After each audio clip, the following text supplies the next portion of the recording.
우리가 이 성격을 뿌리째 바꿀 수는 없지만 이 가지들이 만들어낸 관점과 가치관은 충분히 바꿀 수 있습니다. 그리고 그것만 바꿔도 우리의 감정 적응 능력은 매우 좋아질 수 있다는 것이죠.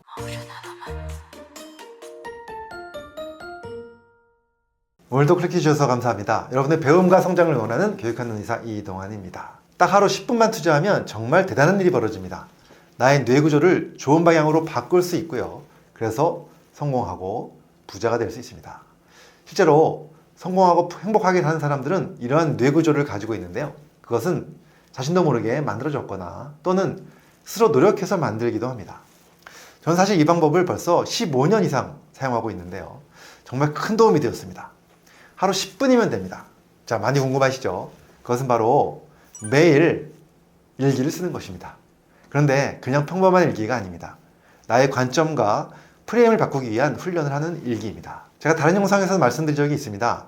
사람의 감정이 인생을 좌우한다는 것인데요. 특히 행복한 감정을 자주 느끼는 사람들이 더 성공한다는 연구 결과를 소개한 적이 있었죠.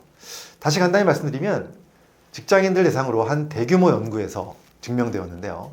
행복도가 높은 직장인은 상사로부터 평가가 더 좋고 다른 동료들보다 성과도 더 좋았습니다. 그래서 연봉도 훨씬 높았고요. 또 개인 생활에 대한 만족도도 높았습니다.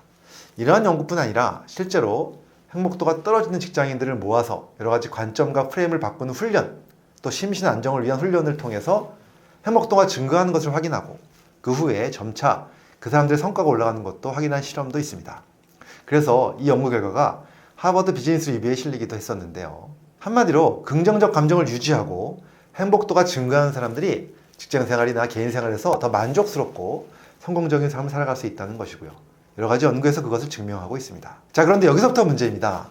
긍정적 감정, 행복한 감정은 누구나 느끼고 싶어 하죠. 그런데 그것이 자기 마음대로 안 되기 때문에 문제인 것이죠. 자, 여기서 아주 중요한 첫 번째 질문을 드리겠습니다. 이러한 나의 감정을 결정하는 가장 큰 요소는 무엇일까요? 잠깐만 생각해 보시면 좋겠습니다. 자, 무엇일까요? 아마도 나를 괴롭히는 여러 가지 요소들, 스트레스 환경, 이런 것을 더 떠올리는 분들이 참 많으실 겁니다. 물론 그러한 외부적인 환경들 때문에 나의 감정이 나빠지죠.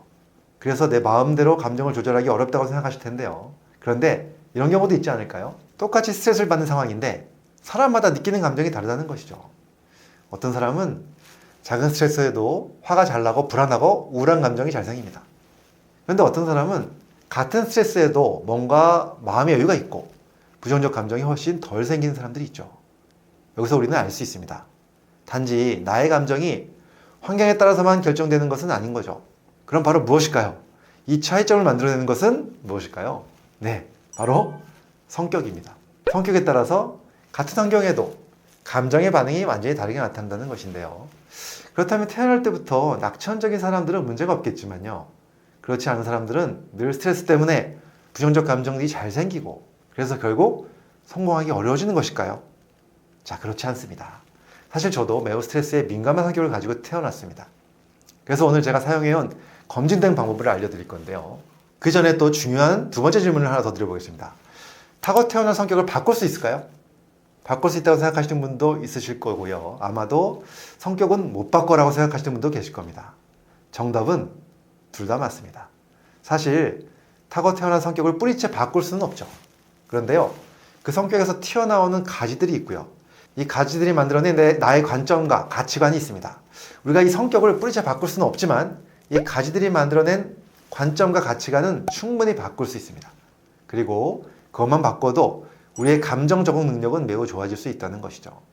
그래서 긍정심리학의 대부인 마틴 셀리그만 박사는 스스로 이러한 가치관을 바꿔서 낙관성을 기르기 위한 방법들에 대해서 많은 연구를 하셨는데요. 마틴 셀리그만 박사뿐 아니라 많은 긍정심리학자들의 연구와 주장을 보면 우리는 낙관성을 충분히 길러낼 수 있고 그 방법들을 실천하는 과정에서 실제로 나의 생각을 하는 뇌 구조를 변화시킬 수 있다는 것입니다. 그래서 그 학자들이 말하는 가장 효과적인 방법을 하나 소개해 드릴 건데요.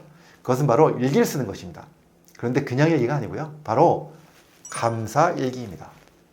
즉 내가 현재 나의 상황에서 감사할 수 있는 것들을 하나씩 찾아내서 기록하는 것이죠. 실제로 감사하는 마음을 자주 갖게 되면 행복감과 만족감이 증가하고 스트레스와 우울감이 감소한다는 연구가 있고요. 또 목표 달성을 촉진시키면서 회복 탄력성을 향상시키기도 합니다. 자, 이런 변화들은 제가 늘 말씀드렸던 성공하고 부자가 되기 위한 능력들인 것이죠. 자, 그런데 여기서 꼭 드릴 말씀이 있습니다. 감사일기 이렇게 들으시면서 아주 식상하다고 느끼실 분도 많이 있으실 텐데요. 그런데 그렇게 말씀하시는 분들 중에 실천하시는 분들이 거의 없다는 것이고요. 반대로 실천을 꾸준히 했을 때 효과를 못 보는 사람도 거의 없다는 것을 명심하셨으면 좋겠습니다. 전 15년 이상 감사일기를 쓰고 있는데요. 처음에는 감사일기를 찾아서 억지로 쓰는 것 같은 기분이 들었습니다. 즉, 감사일이 아닌 것 같은데도 억지로 감사의 의미를 붙여서 쓰는 것이 이건 너무 억지 아닌가 하는 생각도 들었죠. 그런데요, 제가 오랫동안 쓰면서 깨달은 것이 있습니다. 바로 이렇게 억지로 생각하고 억지로 쓰는 것이 나의 뇌 구조를 바꾸어 나간다는 것이죠. 그래서 뇌에서 부정적 감정을 처리하는 신경들보다 긍정적 감정을 처리하는 신경들이 더 발전하게 된다는 것입니다. 이것은 마치 운동선수들이 이미지 트레이닝을 하는 것과 비슷한 것이죠. 생각만으로 실제로 신경세포들의 회로를 연결하는 시냅스를 만들어낸다는 것은 확실히 밝혀진 것이죠. 이와 마찬가지로 나의 생각 회로를 억지로라도 감사함으로 만들고 그 감사함을 느끼려고 노력하는 것, 이것도 나의 뇌구조를 좋은 방향으로 만들어가는 것이라고 생각합니다. 저는 하루에 10분 정도를 일기를 쓰는 데 투자하는데요. 벌써 15년 이상 해온 저의 루틴입니다. 과거에는 주로 저녁에 썼었는데요. 지금은 주로 아침에 씁니다. 아침마다 감사 기도를 하면서 일기를 씁니다. 그리고 앞으로 내가 원하는 것을 이룬 것을 상상하면서 미리 감사하는 일기를 쓰기도 합니다. 이러한 꾸준한 하루 10분이 결국 저와 그리고 여러분의 인생을 더 행복하게 만들고 더 성공하게 만들어 간다고 저는 확신합니다.